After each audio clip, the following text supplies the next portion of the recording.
Welcome, everyone, to another episode of Safe Passages. I'm your host, Tara Jabari, and this time I have Ninoshka Pais here, who is now a Canadian and in Toronto, I think. But she is the founder of a platform dedicated to helping BIPOC women travel solo with confidence and safety called Ninoshka Travels. And she has a master's of management in innovation and entrepreneurship. So we're going to talk a lot more about her master's, her findings, and why she started this, and about traveling solo safely as female and as BIPOC women. So thank you, Ninoshka, for coming on. Thank you so much for having me. I'm excited to be here. So, okay, there's lots to go forth, but first, let's start with how did you start getting into the love of travel or traveling in general, and then solo travel? Yeah, for sure. So I actually grew a love for it when I first took my first backpacking trip with my sister to Europe. And that was kind of like our first trip alone, like just the two of us, without any family.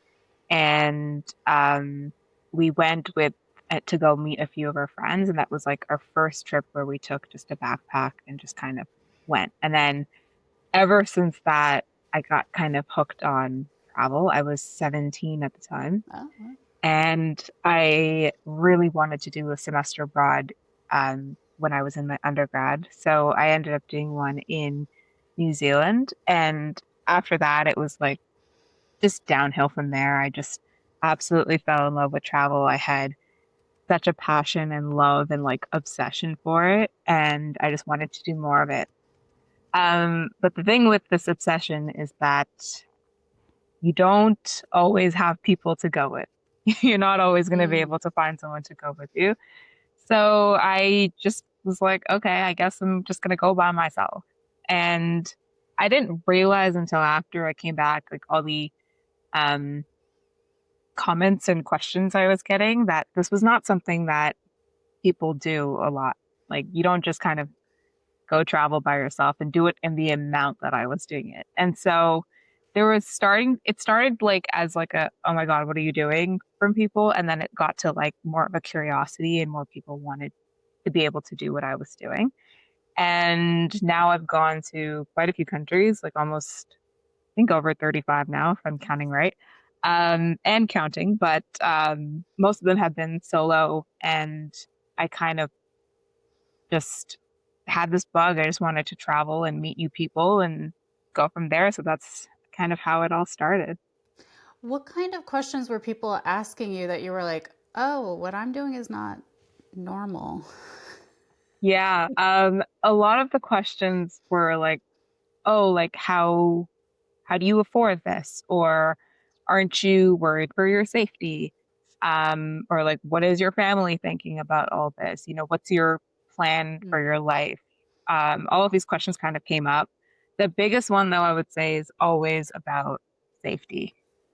Mm, yeah. So, okay, so then from that, did that inspire you for eventually going with your studies and obviously your company? But we're gonna get into what you found. Um, should we go straight into that? Do you think? Is that a Yeah, good we can. way? Yeah, I Okay. could Yes. definitely Um, talk about Ninoshka travels. yeah. So through that, those questions and your own experiences, is that how you decided you're like, let me start this Ninoshka Travels, where it is a community where people will find not only get those answers, but do it themselves. Yeah, so it really started after starting to get all these questions. I did my first like very large backpacking trip, and that was to Southeast Asia for a few months. And on that trip, I just kind of saw that there wasn't a lot of women who looked like me. I didn't see a lot of BIPOC women traveling by themselves. And when I did, it was like a rare sighting. We would always be like, oh my God, hey. And it was really nice to see. But then when I came back from that trip, I started my master's program and decided to do my research into understanding why am I not seeing a lot of BIPOC women traveling solo? Or why are a lot of the questions that I get from BIPOC women who want to travel solo, but they don't know how? Um, and so I kind of, as I was talking to more women, I realized that there's a really big gap in the market. So the biggest um, gap is that women are traveling solo, Mm. but and they make up most of the solo travel market. And BIPOC women are a large part of that market, but there is this big gap of representation. So women or BIPOC women actually only see themselves represented in like 2% of the travel market. Mm. And considering that they still make up a lot of that market, so 58% of women that travel globally are solo travelers. And then BIPOC women are roughly 326 million of them. And so there's a huge market of solo travelers. However, they still feel safety is a big concern. They still feel like there is a lack of representation. And there are a lot more cultural nuances or things that are just not spoken about. So even when I was starting my solo travel journeys, I would research online, like as a brown woman, what do I need to be aware of traveling to the specific country? And the resources online right now are so limited, even I could hardly find anything online. And I would have to rely on the network that I had, which was very fragmented. I would just have to ask anyone in my network who had traveled solo and was a woman, what they thought of their Mm. experiences and what I should do. So I was just like picking whatever I could find and just like honestly just doing it scared and just still going and doing it. But I think that I would see a lot more BIPOC women traveling by themselves if we had more of that representation in the market. And that is exactly what I want to do with Ninoshka Travels. So I'm starting a community where we offer many different things. The first is to provide resources such as safety resources, destination specific tips, and strategies that are tailored to the realities of BIPOC women, and also building a community of women that is focused on peer led mentorships, group chats, events, and hybrid solo trips to help women feel more connected and seen. So even if, I had a lot of women come up to me and they were like, okay, I really want to do the solo trip, but I'm just not quite ready to take that full plunge in yet. The hybrid group solo trips were a really good option to be part of the community, see other women who've done it, meet veterans, but also not have to do it fully by yourself yet. You join by yourself, Mhm. but you're not fully going into it by yourself. Yeah, being with other like-minded people who are, what is it? The strangers are just friends you haven't met yet kind of mindset. Yeah, absolutely. Yeah, I had a couple questions. for Um, sure. so one is for okay, let's really dumb it down. What is considered BIPOC? So BIPOC is also a term that I use so often, and thank you for asking that Yeah. because I realize not everyone knows what the term means. So it stands for Black, Indigenous People of Color. Anyone within that category who identifies as a woman as well would be integrated into the BIPOC community that I'm building for Ninoshka Travels. Got it. Thank you. Yeah, because I think people will hear it and then they're like, well, am I considered that? And so it's Black, Indigenous people of color. And if, so for instance, a lot of people might, I'm technically not. And a lot of people consider me, I am. So if you Yeah. pass,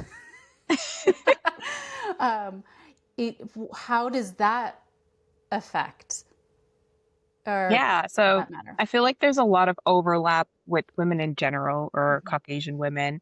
And I do have a lot of women outside the BIPOC community who come to me and ask me questions. And the overall goal for Ninoshka Travels is to include women altogether. However, because there's a gap in the market right now, specifically for BIPOC women, that is why it's being focused that way.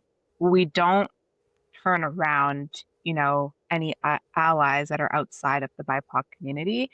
We do welcome anyone who is actually still interested because a lot of the resources that we are providing can translate to women overall. Thank you. And that was my other thing. So you were saying, and then a little bit of those statistics. So 58% are solo travelers. Was it saying that actually quite a large number are solo female travelers, and it could be BIPOC women, but they're not seeing themselves in any kind of form of traveling advertisement? Well, I was a little confused there. Yeah, so within mainstream travel marketing content, they only see themselves represented about 2% of the time. So the other 98% is not necessarily catered towards them. And then the other aspect was that 58% of the women um, globally travel solo. And then from that, there's roughly 326 million solo leisure trips that are taken by BIPOC women annually. Got it. Thank you. Yeah. And so it is quite a large number. And then we were talking about when we were before recording and getting to know each other and stuff that like historically, at least because I'm in the United States, there's very few women and just non-white women that have passports. It tends to Hmm. be a lot of black women don't tend to have passports and stuff. And you were saying that's part of my studies and things like that. But so I was wondering if you can kind of share more about those stats globally, because you're Canadian, United States. We're actually quite far from a lot of things, Yeah. right? You do need to take a plane or a boat to go see any other country except for the two of us and maybe Mexico. um, and then if there was any kind of research done or realization, even from one of your talks, of how that affected their mentally, emotionally, versus Hmm. a person, whether it's a man or a woman, who has traveled more. Yeah. First off, I think it is an absolute privilege to have a passport. And having a passport, like a Canadian passport or a US passport, makes you a lot more privileged to be able to go and travel. Um, that being said, um, I know a lot of people who I have actually very much admired, and from the little representation I've seen online, there was one woman who I think she has a Saudi Arabian passport, Mm.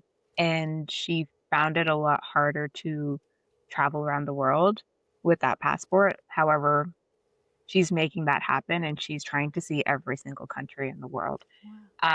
So that alone I find is like that's the representation that we still need. It's so difficult depending on what passport you hold to be able to see countries. And I think for me, it is such a privilege to be able to go and see all these countries with the Canadian passport.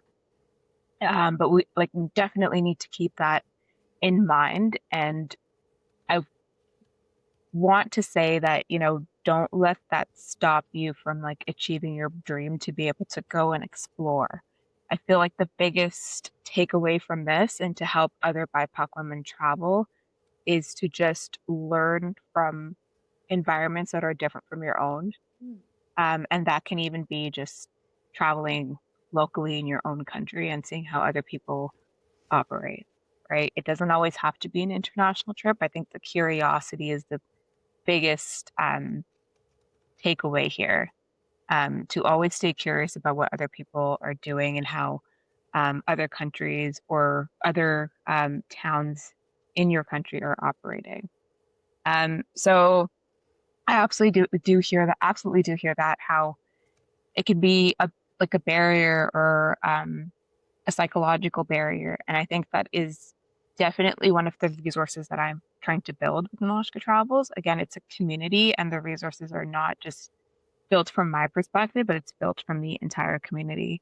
So having those kind of conversations within the community is also so important to know and learn and understand and see how we can start to overcome those barriers. Love it. Um, and that's a great advice, even if you come from a small country, but because our two countries are so massive and they're very unique. I mean, Vancouver versus Toronto versus Yukon, Los Angeles versus, I'm trying to think of a smaller place, but anyway, Los Angeles versus Chicago versus New York, like very, very different. So it's a very great piece of advice. Okay.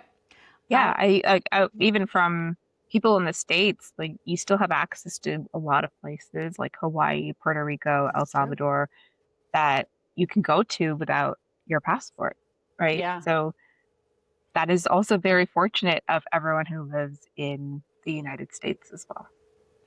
exactly. And yeah, like people kind of, I forget about that. Yeah, my friend who hasn't been to many places, mostly for either their budgetary reasons or just they're not used to it. She loves that she has been to Hawaii so many times and I have not. And she's You like, when should. you go, Hawaii is a beautiful I country, know, and I'm like, I really not want country, to. place. Yeah, a state and all the different islands and all that stuff. So she's always like, "You let me know," and I'm like, "I will. I would love to." So, um, I wanted to talk a little bit about the resources you were mentioning. Yep. So, one of the things is, and I liked that you were pointing out, like you yourself are trying to find things. And I actually have another question about that. Remind me about that. But the resources, would it be like so? When I was in Senegal, for instance, I lived in Dakar, Senegal for a month, and it's lovely. And I think it's going to grow into tourism because we just saw a bunch of construction everywhere and all that stuff. And it's quite easy to get to. It's a 6 hour flight from Atlanta, for instance, 4 or 5 hour flight from Paris. And we were thinking, oh, is it okay because it's a Muslim country? Should we be covered up? But it's a beach town. I mean, you're surrounded by water. It's all known for surfing and all sorts of stuff. In Dakar, we realized very soon no one cared. Now, when you went into smaller villages and stuff, it would be better to be a little bit more discreet, wear a little covering up and all that stuff, just to be more respectful. Not that anyone would bother you, but that would have been a nice resource as we prepped because it's a hot country. You're surrounded by water. You want to go to the beach, be like a beach bum, or go swimming. But especially for women. And then we also had a couple who are not married. But so I remember the girlfriend kind of wanted a few pictures close to a mosque and then inside the mosque. And the boyfriend's like, I don't think we can do that here, right? We don't have rings. If they ask us point blank, we don't want to lie, all sorts of stuff. So is that something like the resource that you were thinking of? Or I find like that would have been nice for you're like, okay, so you're single, you're gay or bisexual. This is a place where you really cannot. We had that discussion. We had also a trans person with us in that group. And because in the mosque you had to go females in one area, males in one area. And so we were a little bit nervous for the trans person, but we didn't want to show. And we were like, did they know? That kind of thing. Right. Everything worked out just fine. But it's always nice to have that kind of resources of just where is this country at and how do you prep yourself? on their social, like in cultural expectations or norms, basically. Yeah, absolutely. And I think those are exactly the resources that I want to build, right? Like there aren't always exactly all the answers that you're looking for when you do a broad Google search. Sometimes these are things that come from people's actual experiences, right? And being in another country, it's not always going to operate in the way that you're comfortable with or aligned with your values or um, how it is back home. And I think being aware of that and researching your destination as much as you can is what's really, really going to help you so that you're not feeling um, unprepared when you get to that country. And so, for sure, those are the resources that I am looking to build with Ninoshka Travels, and that only comes from having the community also dive into those resources as well. And that also speaks into the LGBTQ plus community to build and help build those resources as well. Yeah. Um, Now, for a safety question, I can't remember if I brought this up in past episodes. I don't think so. But a friend of mine, okay, so this is where we get into the safety question that I had never gone through before, but when I was brought into it, I was like, oh, this is it. So a friend of mine, I won't say her name because she wasn't very comfortable. It happened to her. So, friend and I go to Dubai and we meet up in Dubai. And I tend to go and use like Get Your Guide or TripAdvisor or something to get, a day travel kit or free walking tour and go from there to find something for a driver or something like that.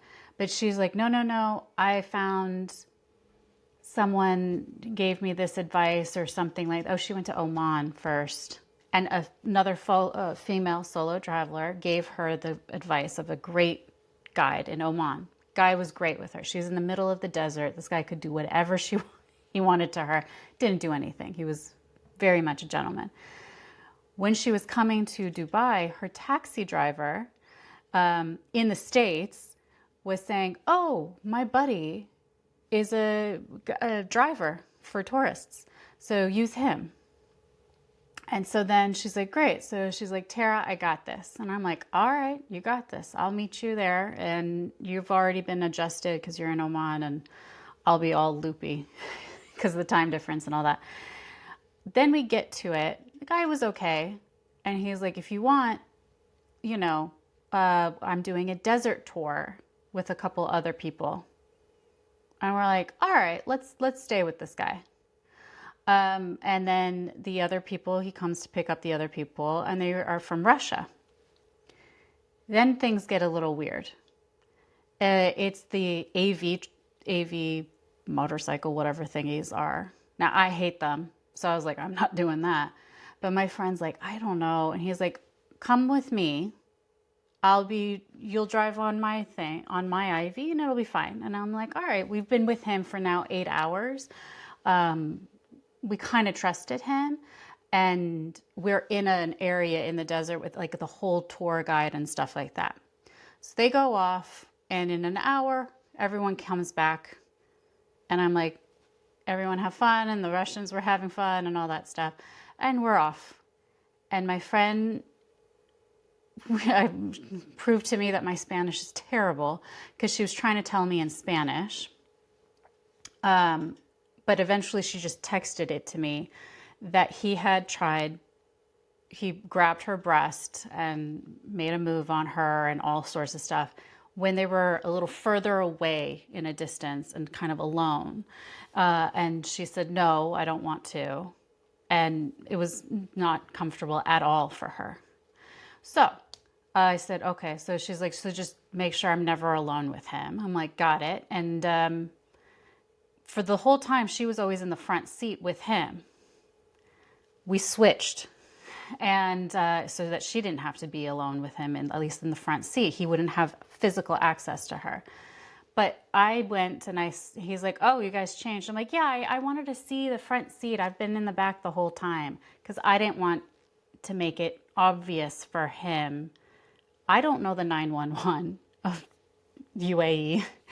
We're in the desert and all sorts of stuff. So making it seem like it's my idea. That was my first thing for safety tip. Um, so we go do that. And eventually, and I remember we go to the next thing and it's fine. And she's like, do you need to go to the bathroom, Tara? I'm like, no, I'm good. She's like, are you sure? And I'm like, yes, I mean, yes, I do need to go to the because she needed to go to the bathroom. So we went. Meanwhile, it gets a little later. His driving gets more erratic. He's much faster in his driving, bumpier, all sorts of stuff. He needs to get gas, all sorts of things. And I'm starting to talk to the Russian couple that the wife speaks English quite well. So she's like, I've been to Dubai before. And we've taken this tour. My husband took this tour before with another company, but we had our son with us when he was a baby. So I stayed with the son in the city. When we're now, this is the second time we've been, or third time we're here in Dubai, and on our way from to the airport, I don't remember where in Russia they're from, but she said on our way to the airport in Russia, the guy said, "Oh, you're going to Dubai. My friend is a tour guide. Use this number and he'll take care of you." So not only I'm like, that's the weirdest thing. That's how my friend got it in the United States. She's like, yeah, these people are fakes. And I'm going to give the guy in Russia, whoever gave us his number, a piece of my mind. Because there's no way to give him a review, right? So she's going to go tell them this guy's terrible because she also has proof that this is not how you do it. It was really badly executed and he's a terrible driver. And then, of course, now he knows where we are staying. And we were the last to be dropped off. So he said, what are you guys planning on? Now, earlier I had said that I'm seeing, my relatives from Iran now live here. And that is true. And I said, you know what? While during the day, they were texting me and they said, hey, we actually have a day off. Like, we're going to show you around. So we're going to stay with my relatives. That is not true. So I was like, but if anything changes, we have your number. Thank you so much. And we left it as is. And several people were saying to my friend, you need to report him to the police. But she did not feel comfortable. So I recommended that we at least put it on a Facebook group travel, the phone number and the name. I can't remember what his name was, but just be aware if you get told to use this, if you're on your way to Dubai at the airport from your Uber driver, whatever, don't use it because they're not legit. This is an example of a safety thing that I had never experienced before, but I had heard, and I think I did the right thing, not confronting him of doing the wrong thing, making it just don't acknowledge it, never leaving her alone, never me being alone, and then just do that. And then as far as telling the local authorities, because Dubai famously is one of the more safest countries or safest cities for people, let alone women. But it happened to my friend. It didn't happen to me. So I let her make the decision for that. Any thoughts on it in your experience or in your research that you would advise for people also to do? Yeah, I am so sorry that happened to you and your friend. Um, I can't say that it has never happened to me, or I feel like almost every woman has a story like that, and I've heard many stories in the same kind of version that you just told me. And unfortunately, it does happen. Um, and the biggest thing that I could say is trying to lower that risk as much as possible or protecting yourself at all costs, um, and doing whatever you can to get out of a tough or sticky or unsafe situation. Um, so I think you did the right thing, and you definitely made your friend feel a lot more comfortable. My hot take is Hmm. that in countries where statistically people say like, oh, it's the safest country, or like nothing's going to happen to you, like it's mostly the countries where there are a lot stricter rules enforced on harassment and especially catered around men. Um, Mm. and so I feel like women feel more safe to go to these specific countries because that is the what has been told to them. The same way where you like go on That's a good point. the government statistical websites and they say don't travel here, right? And so if you believe that and you don't go to that country, you're honestly missing out on a lot of things, in my opinion. That's why I always take people's advice who's either lived in that country or has traveled solo to that country. Not saying don't follow the statistics that Right. you get from the government's website, but take it with a grain of salt and don't use it as your own research, like your only sole citation. Yeah. You know, talk to other people. Um, so I just find that in countries like that, um, we think that nothing's going to happen, but in reality, for me, I have felt the most unsafe in those countries from my own personal experience, just because I feel like like the more you tell someone not to do something, the more they want to do something. You know, like that kind of Yeah. mindset. That's how Yeah. I feel when I'm there. So I honestly feel more on edge. And I the tips that I could have from that situation as an example Hmm. was I never tell anyone, even if I'm traveling solo, that I'm alone, which I think Yeah. you did great that you told you like you're with your aunts and uncles. I've had Uber drivers also try to um, get me alone and things like that. But I've always been like, you know, someone's waiting for me at my destination. They're tracking my ride. You know, I just say anything possible. Even have like fake phone calls and Yeah. things like that That's on the a, phone, right? So anything to protect myself. The biggest thing is that I feel like because women are very kind and polite, um, and we're overall from the women that I've met in my life, we're nice people. And right. we don't want to offend anyone. However, I think when it comes to your safety, you should not be afraid to offend someone or say the Hmm. wrong thing, right? Like if you are in danger and you are uncomfortable, do whatever you can to get out of that situation and be smart about it, right? Like your street smartness kind of comes in play here. So, um, like the whenever people recommend like, oh, I know a person and things like that, I always take the number. But I Right. always do my own little like background research. I'll research the company and I'm like, is this legit? You know, and then I try to see if there's like reviews online because like especially even in smaller countries, they still rely on Google reviews Yeah. most of the time. And then if I just get like a hunch or like it's more like trusting your gut. If there's like a Hmm. gut feeling where you're like, this doesn't feel right with for me, like you don't need to call this person. Like just go find someone else to take you around, go find a reputable company, even if it's more expensive. Um, so I have had a lot of um, experiences, like you said, and just been very fortunate to be able to get out of them, mostly because I've haven't been afraid to like be a little bit more aggressive or just say no. Like, I'm not Hmm. going to go along with the situation if it makes me uncomfortable. And the take like him taking her in the desert by herself is definitely a big flag. Yeah. I would have probably been like, no, I'm And that's, gonna like I want my friend to come with me or like I'm not comfortable yeah. with this. As long as you're around like a group of people. Like the moment that you're isolated or alone is when like flags in your head start to go off. And if that's happening, like just say no. Like even when I was in Vietnam, they use Grab a lot in Vietnam.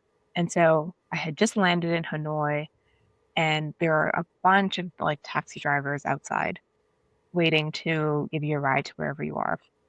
Some of them will pull up the Grab app on their phone and they're like, hey, like I'm a Grab driver. I'm a Grab driver. Like just book it and then I'll accept it and then cancel it and give it to you for like a discounted fee or something. Mm-hmm.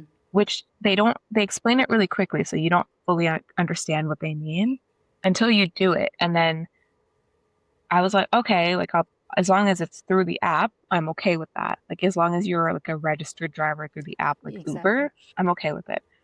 So I did it, but then somebody accepted it and then he made it look like he canceled it. And then he's like, okay, follow me. And so I was like, something is not right. I walked all the way to the car with him. He opened the trunk and I was like, this is not right. Like this does not feel good. Like I Mm-hmm. don't want to do this. And I said, you know what? I've changed my mind. Thank you. I'm gonna get a Grab again. And I walked back to the airport. He was furious. He was so upset. He like slammed the trunk, everything.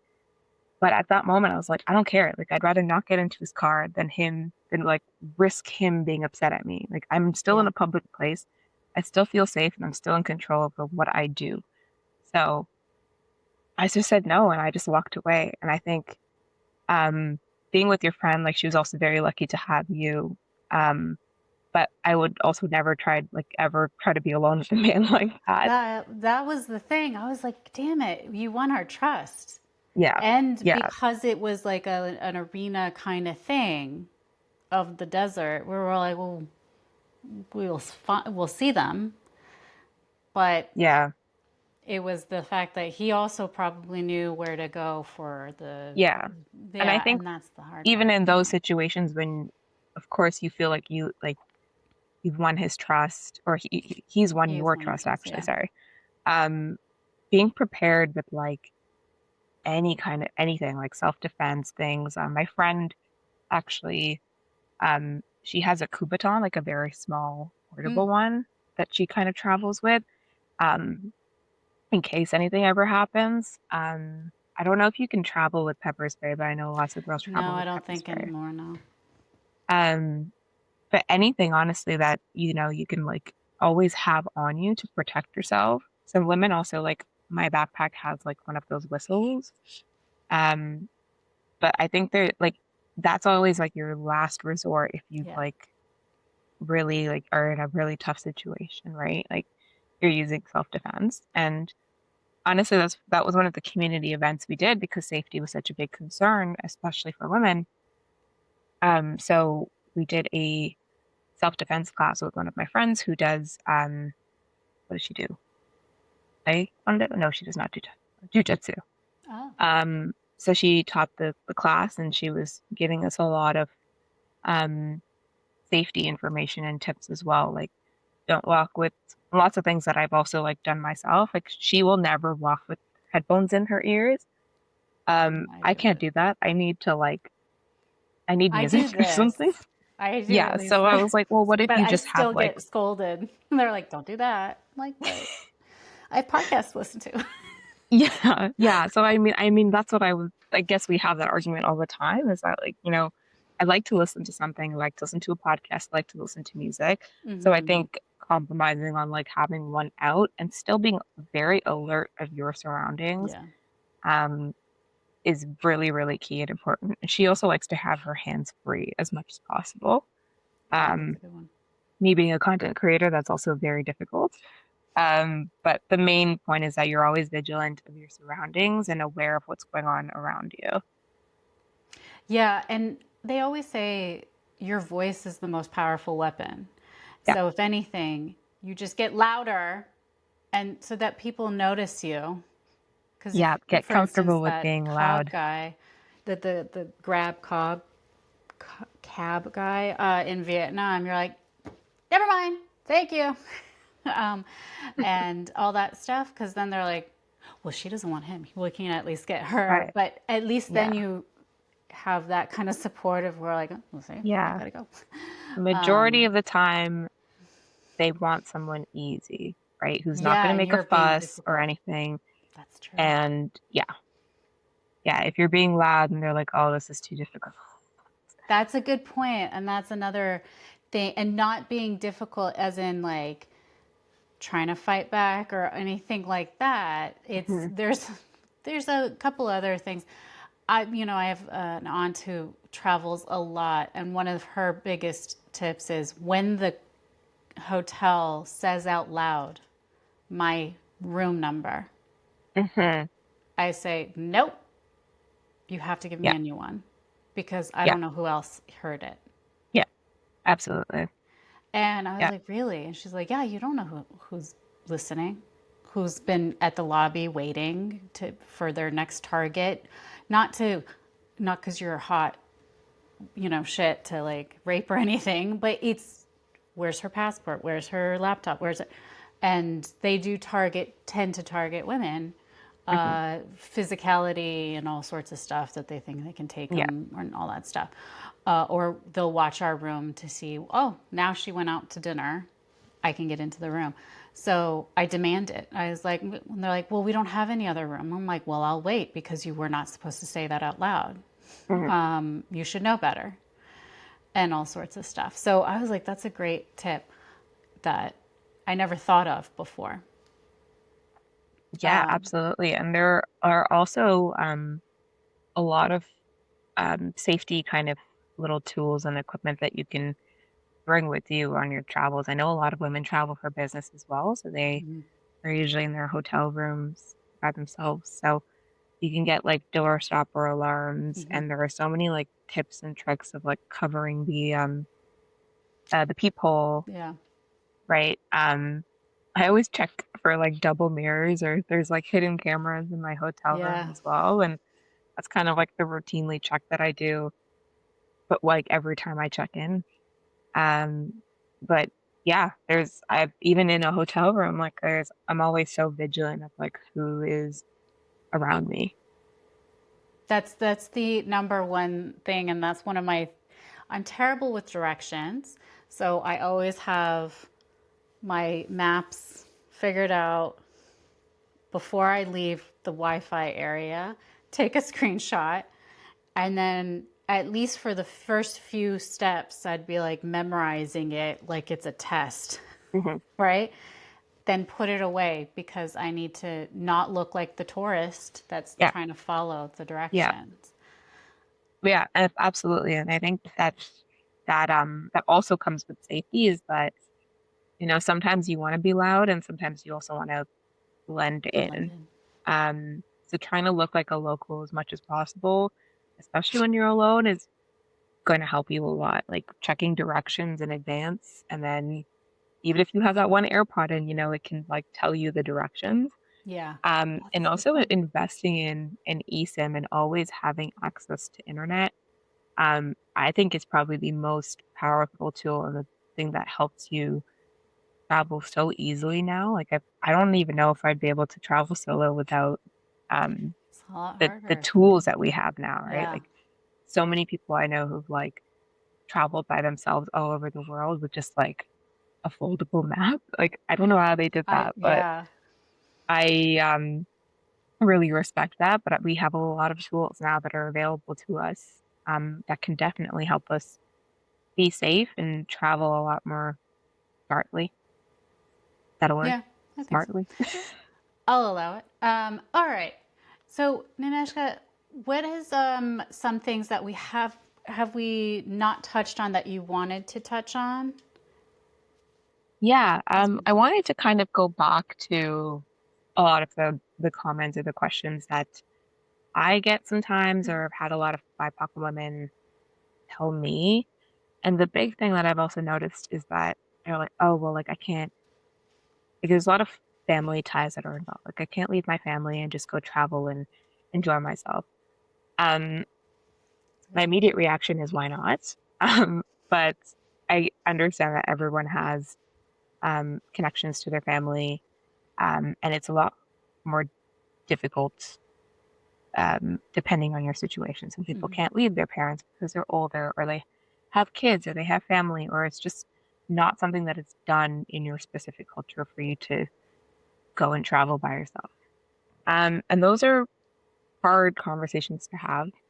And that's a lot of things that we also speak about in my community. I've had a lot of women who come and they're like, my family didn't approve of this, but I went anyway, and it's been a very transformative experience for me. Mhm. And I think at the end of the day, you just really have to do what's going to make you happy. You know, if going on a 2 week trip with your PTO, even if you work a full-time job, is what's going to make you happy, then see what you can do to do it.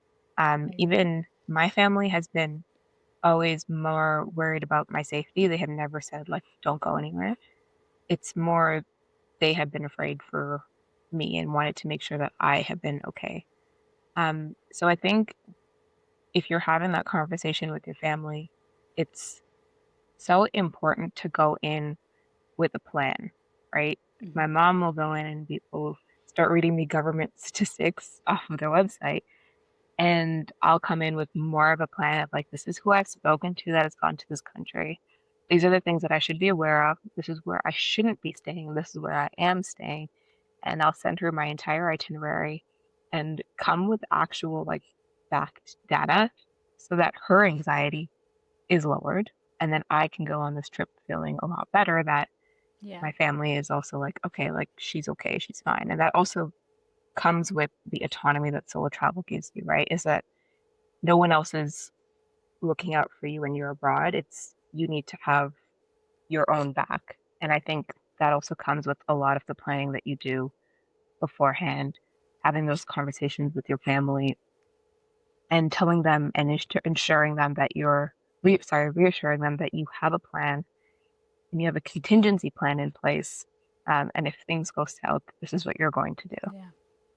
So it all comes down to just that conversation that you have with them. I feel like most families are open to that, um, in my Yeah. experience. The Yeah. safety one, I agree. Giving them, this is the hotel that I'm staying at or the place that I'm staying at, and this is their contact info. Gives them that extra security that I do have contact info of the place that the kid's going to be at. To that point of you mentioning of like, they're like, I can't leave my family. My mom is sick or my grandparent is sick or whatever it is. I always say, like, what is a bigger regret and more, most likely you're putting it out in yourself. I think of two examples. One is the actor Jennifer Love Hewitt. Do you remember her? I know what she did last summer. Love her. Hmm. And famously, she was very, very close with her mother. And her mother was, I think she died of cancer, but either way, her mother was sick. And Jennifer Love Hewitt was asked to go, I think, to the Cannes Film Festival or something like that. She had to fly overseas. She said, "No, I'm not leaving my mother." And her mother said, "Go to the event, have fun, enjoy Hmm. yourself, all sorts of stuff. You cannot just keep waiting and Yeah. staying here, right?" I can't travel because they used to travel all the time together. She couldn't. She was really, really sick. And of course, when she landed, famously, she has shared this story many times that her brother called her and she said, he's like, "I'm at the airport." She's like, "Well, you wouldn't be at the airport unless mom's dead. Is mom dead?" And she went kind of had a Hmm. breakdown on the plane as when they landed and stuff. But she also said, "I went because my mother's like, you need to go and take this trip. It's for work, it's for you, it's you need to have," and I think her mother knew, "You need to have that independence from me." And it's such a great example of Yeah. that. In another instance, I was on my way to Antarctica, and I'm in Ushuaia, Argentina, and my mom's like, "Yeah, the cat's not doing well," and I'm like, "Oh, for crying out loud! I can't. I literally am about to leave tomorrow for Antarctica," and also I'm like, "Okay, um, use your best judgment." Hmm. I'm planning to buy internet for Antarctica, and I'll just turn it on and all that stuff a little bit and all that stuff. And my friend's aunt had breast cancer, and she was really just all sorts of, it was a bad situation. I could not, if I had known ahead of time, I probably wouldn't have gone on the Antarctica trip. But while I was there, I would take a video and I would say their names, or my nieces and nephews, my friends' kids and stuff, and I'd say their names. I'm like, now somebody went to the most remote place on earth and said your name. And that was like my gift to them, or sort of Mhm. that kind of thing. And they really liked it. They were like, that's a unique kind of gift, and it was something to kind of look forward to. Or they didn't know I was doing it. So when I came back, they're like, tell me all about your trip and that you were still thinking of me. And it sucked while we were at the hospital, or my cat's fine, by the way. Um, so, I'm glad. um, but it was just a nice kind of way that you're still with them, but you're still living your life. Yeah, And it's been the most amazing experience. And you still get to share it with them in some yeah, capacity. absolutely. I think you always have to do what's best and what's right for you, and sometimes it's okay to be a little selfish. And I feel like the Hmm. people who care for you and understand are always going to come around and support you in whatever you want to do. And I am such a big advocate for solo traveling because you get that autonomy, you get that independence. And I feel like those are life lessons that you can get eventually. But I feel like when you travel by yourself, it's like accelerated. You get it Hmm. almost immediately. And there's like so many lessons that you like your daily life and your routine could never ever teach you. Um, so that's why I think everyone should do a solo trip at least once in their life, just because of what it teaches you and how it like builds you for everyday life. And I know not everyone can quit their jobs and just travel forever. Right. Um, although I would love to.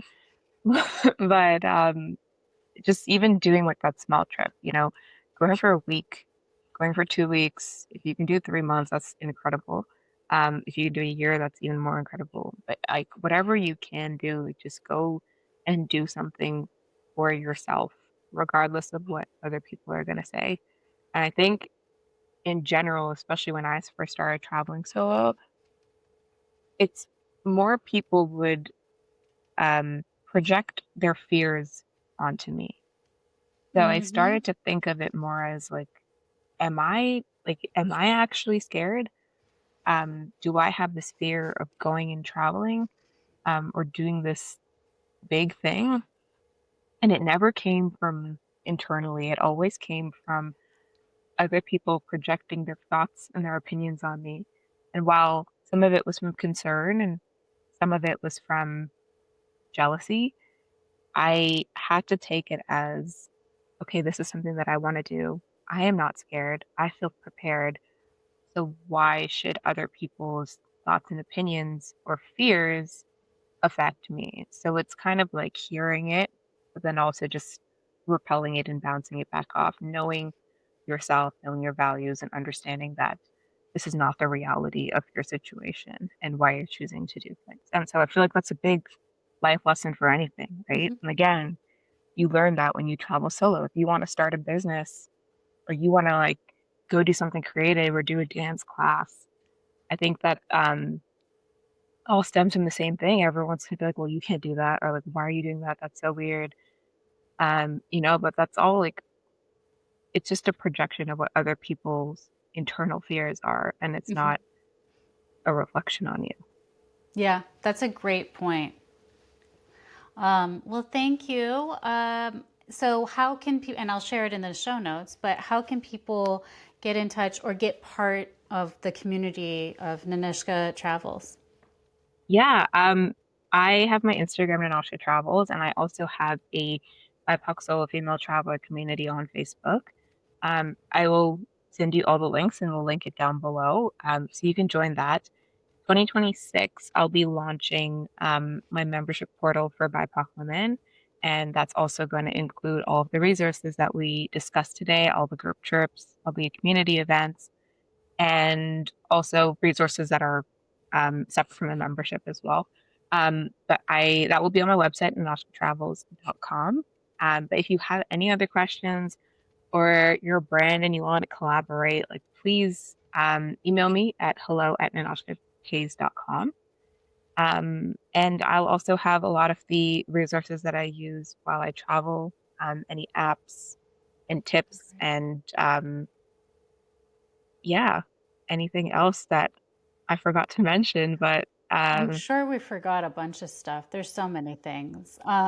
So, but it's been so great talking to you, and we had gotten a lot of good points and examples, real life examples from our own experience and things that we've been given advice from others that people can at least if they're scared. I really like your advice. I'm like, go explore your own country. yeah, Take that week-long vacation and go to the other side of the country, and do it for yourself. absolutely. Yeah, So, absolutely. Do whatever you can and just keep exploring. yeah. Yeah. So, thank you. And till next time. And yes, everything will be in the show notes. Thank you so much.